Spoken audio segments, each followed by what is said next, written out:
Luckily, we're here to help. We've been playing for days and have rounded up 10 truly helpful and essential tips to get you started and ensure you're getting the most out of this delightfully active mobile hit. Ready to be a Pokemon Master Trainer and dominate your neighborhood gyms? First, choose Pikachu instead.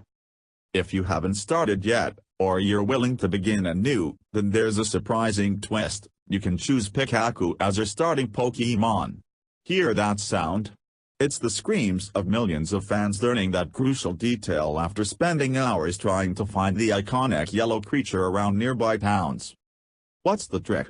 It's funny, really. You just need to walk away from the classic starting trio of Charmander, Squirtle, and Bulbasaur that pops up when you first reach the world map.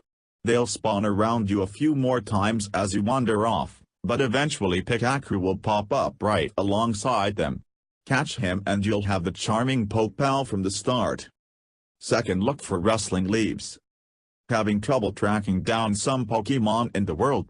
Well, you can, and should, use incense items to draw them near or visit PokéStops with active lures. Look for the pink flower petals around one. For that, there's a subtle visual hint you should pay attention to. Look on the map. Do you see tiny animations of leaves being rustled about? Yeah, head right to that area. There's probably a Pokemon within. They're often found in forests or parks, so ditch the urban terrain if you can and try to locate some wild new friends. Third, use the tracker. Looking for a particular type of Pokemon, whether it's to expand your roster or grab enough duplicates to evolve one, more on that shortly. Use the tracker to find which specific Pokemon are in range by tapping the little bar at the bottom right of the screen. It'll bring up a nearby menu that shows monsters in your vicinity judged by distance. The more footsteps shown, the further away it is. Start walking in any direction and you'll see how the marker changes, letting you course correct until you're headed the right way. Pokemon that you haven't caught yet are shown as silhouettes, but eagle-eyed fans can figure them out. Fourth, rings and curves. Flinging Pokeballs at a discovered Pokemon can be a hit-or-miss process, quite literally, but it's worth knowing the strategy of it all. If you hold down the Pokeball for a second before throwing, you'll see a little colored circle appear within the target. Toss the ball when the ring is the smallest for the best chance of a capture. Also important is the color of the circle. Green means it should be an easy capture, yellow is less so, and a red ring means it will probably put up a fight. If you're encountering a high-level Pokemon with red rings and can't seem to capture it with a regular ball, consider using a Great or Master Ball, which unlock as you level up. And if you didn't know, you can toss curveballs by shaking the ball a bit before tossing, and there are even style points for nailing the throw. Fifth, turn off AR mode. Dropping a Pokemon into your real-world surroundings is one of Pokemon Go's most exciting tricks, resulting in loads of delightful images spread around social media in the last few days. But needing to locate the Pokemon around you and keep it in the frame can be challenging. There's a quick fix to this: turn off AR mode. Seriously, do it.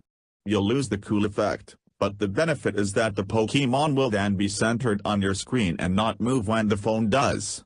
That's a big advantage, and you can always swap between modes as desired. Sixth, use your eggs. You'll occasionally pick up eggs while visiting PokéStops and leveling up, but you might not have noticed where they reside. Tap the Pokéball icon, go into the Pokemon menu, and it's up top on the right. Tap one of those and put it into an incubator. And then? Well, just walk a bunch. It'll tell you how long you need to walk with the app open, whether it's 2 kilometers or 10 kilometers, and once you've hit the tally the egg will hatch, revealing another Pokemon for your squad. If you're going to be wandering around with the app open anyway, you might as well get all the Pokemon you can, right? Seventh, membership has benefits. If you've managed to take over a gym, you get more than just bragging rights, you also get stuff you can use in the game. Assuming you're currently occupying a gym, simply fire up the shop menu and look for the little shield icon up top. Tap that. If you're still running one or more gyms, you'll be granted some coins and stardust, and then the timer will reset until the next redemption window. Got multiple gyms? You'll get multiplied rewards then, up to a limit of 100 coins and 5,000 Stardust per haul. 8th. Transfer your Pokémon. If you spend a lot of time playing Pokémon Go in the same general area, then you're bound to see a lot of the same Pokémon over and over again. While that's less exciting than constantly stumbling upon newcomers, it's crucial to continue capturing those monsters time and again. Why?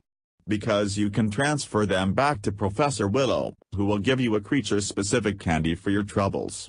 And once you have enough candy for each monster, you can evolve it into a totally different Pokémon, thus filling your Pokédex in the process. 9th. Save your battery.